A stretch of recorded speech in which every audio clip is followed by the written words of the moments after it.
Okay, picture this. You're 99 years old.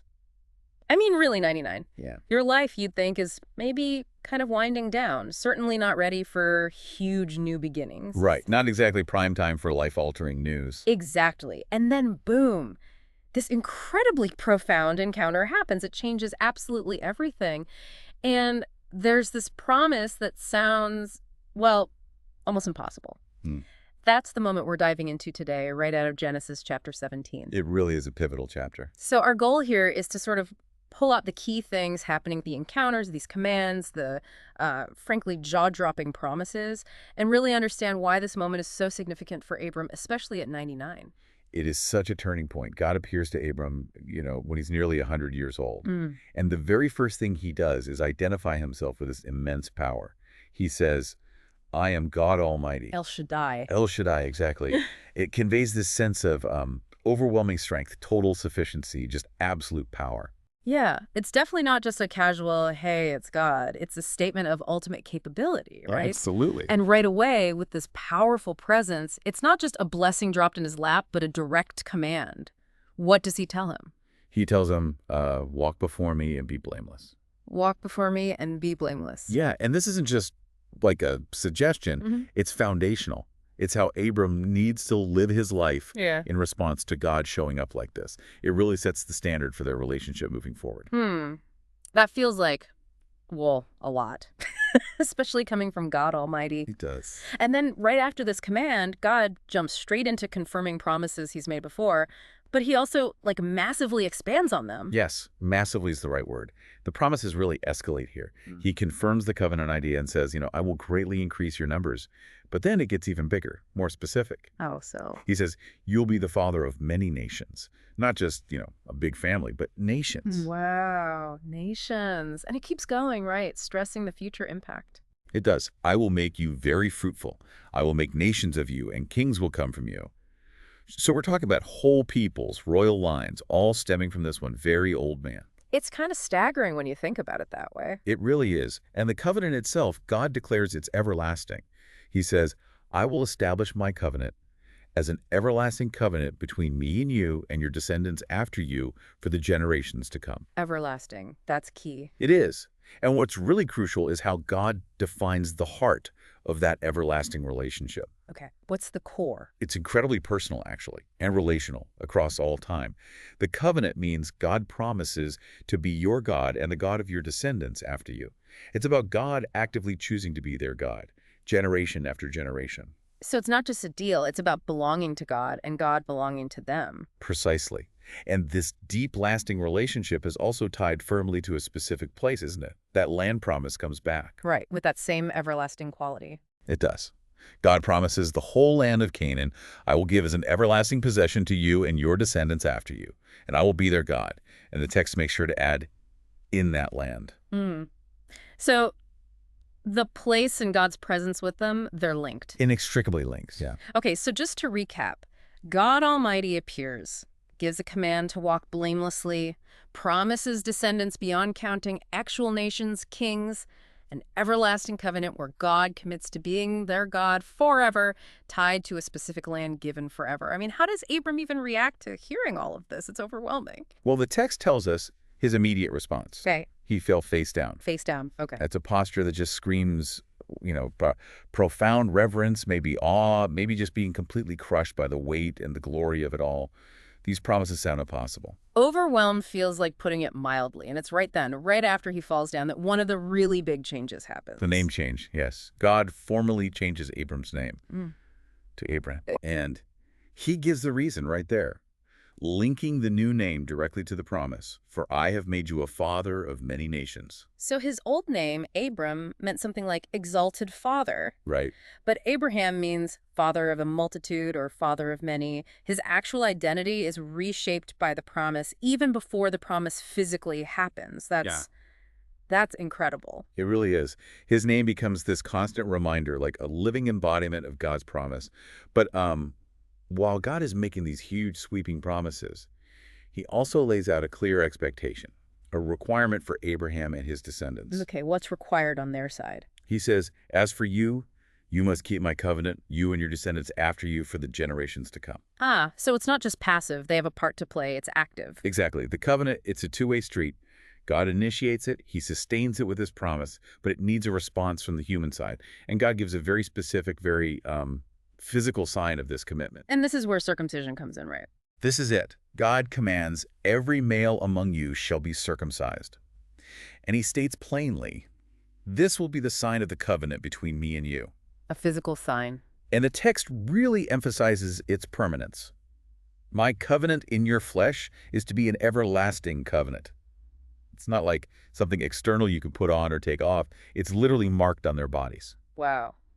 What do you think the significance is of making the sign so, well, demanding and so permanent right there in the flesh? Well, it certainly feels like it's meant to be unavoidable, doesn't it? A constant, lifelong physical reminder.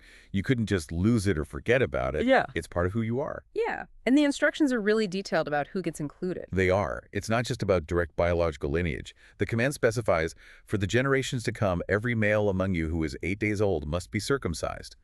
But listen to who else is included, including those born in your household or bought with money from a foreigner, those who are not your offspring. So everyone within Abraham's household community, regardless of how they got there. Exactly.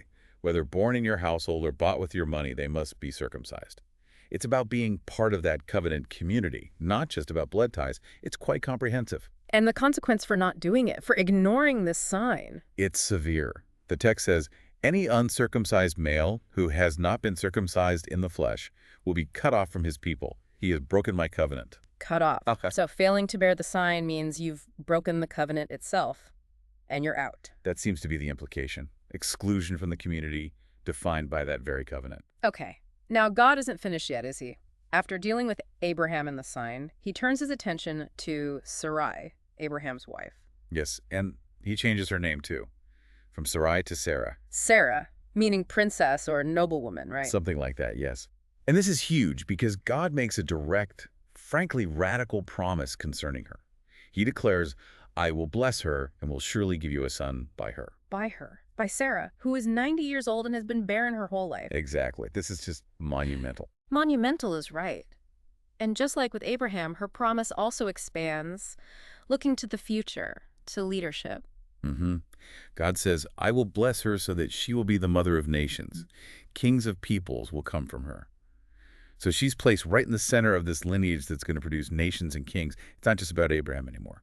Okay, now think about Abraham's reaction this time. Hearing this specific promise about Sarah, what does he do?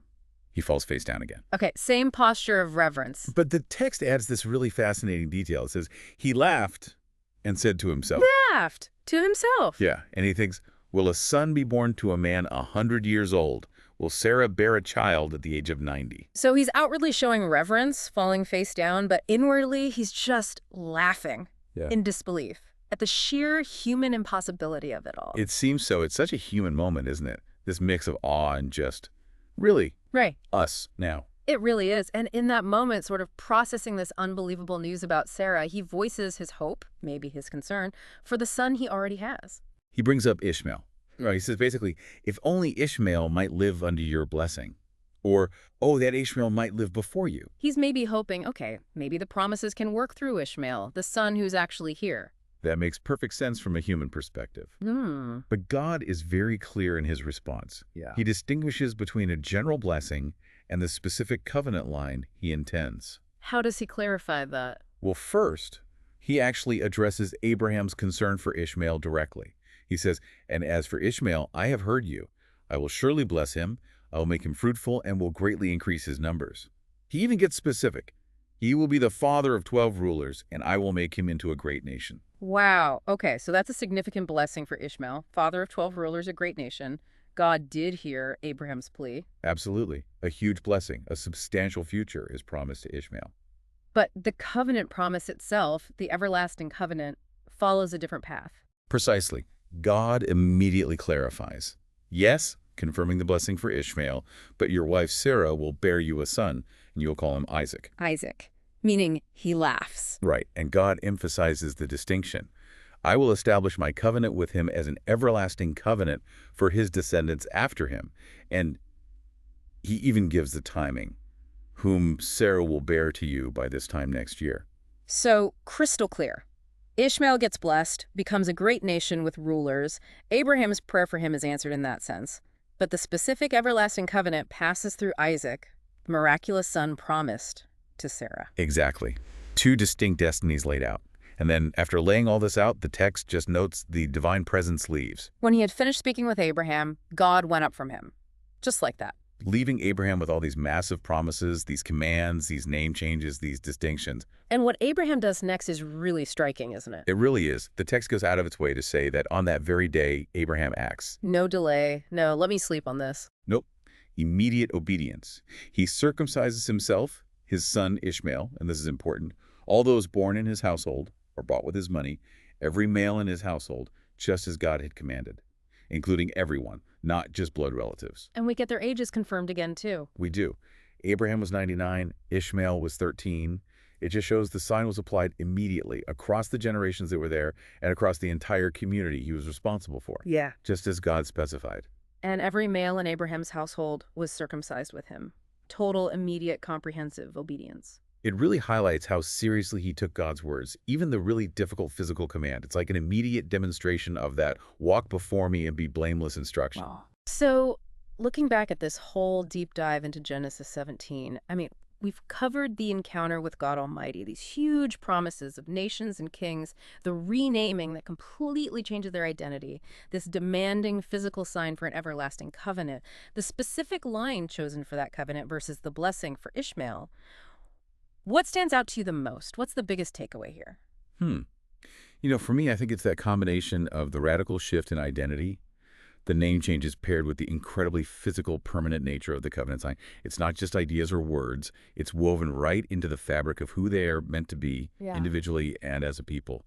It's marked on them. That's powerful. The identity and the physical sign reinforcing each other. Yeah. And it leaves us, and you listening, with something to think about, doesn't it? Consider that command for the covenant to be literally in your flesh. In our world, agreements are often, just ink on paper or maybe a click online. What does it actually mean for a relationship, especially one with God, to be physically marked on your body like that? What might that physical presence imply about the depth, the permanence, the very nature of the covenant itself?